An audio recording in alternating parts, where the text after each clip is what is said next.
Graham Thorne adalah seorang anak Australia yang diculik dan dibunuh pada tahun 1960 untuk sebagian dari uang yang orang tuanya, Basil dan Freda, menangkan dalam lotre Opera House.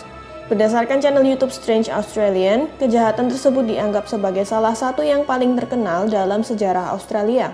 Kasus kriminal ini menyebabkan kejutan besar pada saat itu dan menarik perhatian publik yang besar pula.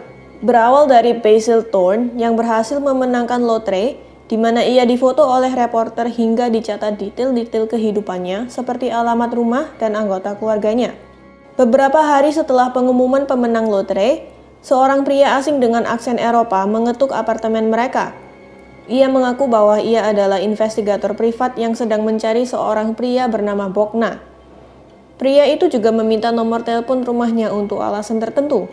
Freda Thorne yang saat itu membuka pintunya mengatakan bahwa ia tidak mengenal pria bernama Bogna dan menyarankan untuk mencari di apartemen lantai atas. Sehari-hari, Graham Thorne biasa berangkat ke sekolah dengan berjalan ke restoran dekat rumahnya untuk membeli sarapan. Di sana ia akan dijemput oleh teman ibunya, Phyllis, lalu mengantarnya ke sekolah, Scots College.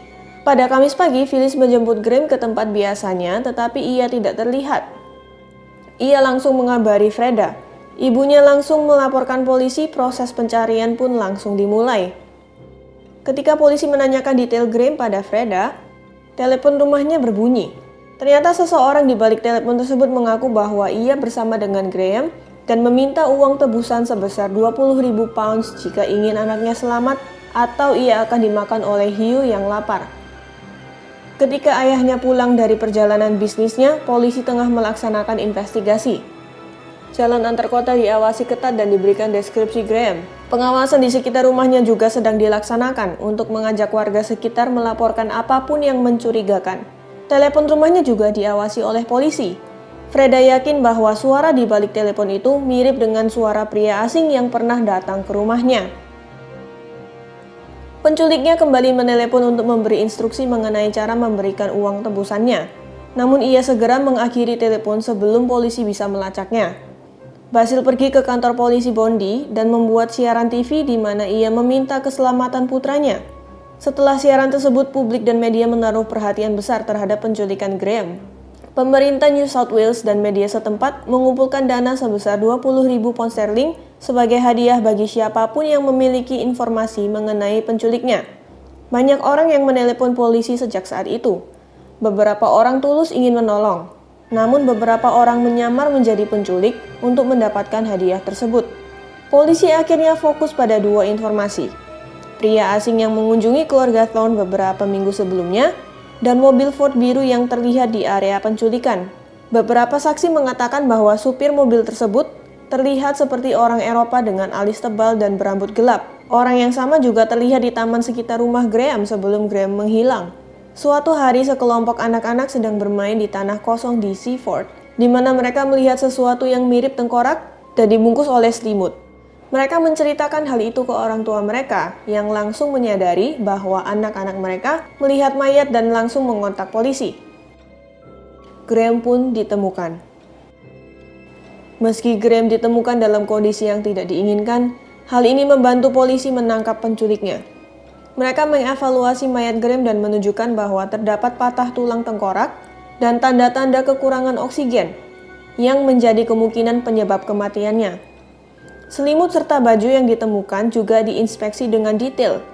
Semua properti tersebut memiliki kondisi yang sama, seperti ketika Graham terakhir terlihat, yang artinya kematian Graham terjadi 24 jam setelah penculikannya. Beberapa bukti lain juga ditemukan, seperti rambut manusia yang dicat merah, serta bulu anjing. Ada juga debu merah yang ditemukan di daerah punggung baju Graham. Polisi mengatakan ada kemungkinan bahwa ia disembunyikan dalam posisi terlentang di dekat tembok merah sebelum akhirnya dibuang. Ada juga bagian dari tanaman yang ditemukan di selimutnya yang akhirnya dianalisa oleh botanis. Mereka mengatakan bahwa itu merupakan bagian dari pohon cemara, meski tidak ada pohon cemara di mana mayat Graham ditemukan.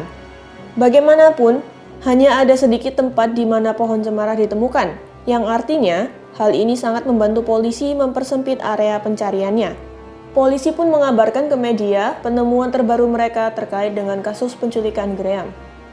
Tidak lama setelah itu, seorang kurir melaporkan bahwa ia melihat sebuah tempat dengan deskripsi yang sama dari polisi. Polisi langsung menginvestigasi tempat tersebut, di mana mereka menemukan bahwa temboknya berwarna merah. Polisi juga menemukan beberapa foto yang menunjukkan ada wanita berwarna rambut merah, seekor anjing, dan selimut yang sama untuk membungkus mayat Graham. Di dalam foto tersebut juga terdapat foto seorang pria dengan deskripsi yang sama dari Freda Thorne, ibu Graham. Polisi menunjukkan foto pria tersebut kepada ibunya, dan ia langsung mengingat wajah pria asing yang ditemuinya. Polisi langsung menangkap pria tersebut bernama Stephen Bradley dan memberinya hukuman penjara seumur hidup. Bapak Ibu, ada banyak yang bisa kita petik dari kasus ini, mulai dari informasi dan privasi. Jika media tidak membeberkan informasi mengenai tempat tinggal keluarga Thorne atau siapa pemenang loterinya, mungkin Graham bisa melewati masa kecilnya. Selain itu, bentuk kejahatan apapun selalu membawa malapetaka pada akhirnya. Daripada merencanakan penculikan atau pembunuhan demi uang, lebih baik mencari kesempatan di mana kita bisa memperkaya diri sendiri. Karena itulah mulai banyak peminat dunia trading forex. Selain mudah, tidak butuh banyak modal untuk melipat gandakan uang yang sudah ada. Sekian cerita Lina hari ini, sampai jumpa di kasus berikutnya.